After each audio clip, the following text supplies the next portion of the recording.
O, diba? May itlog na may malunggay pa. May sabaw pa. Okay.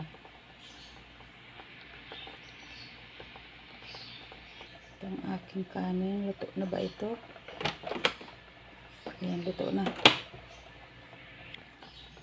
Kainan na nito.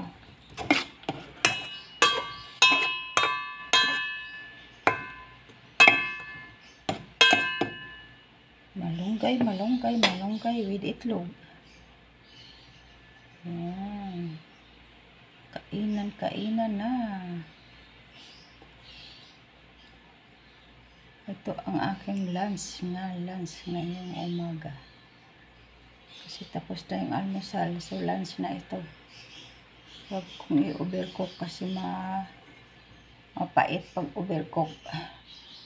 Ayan, luto na siya. Ay!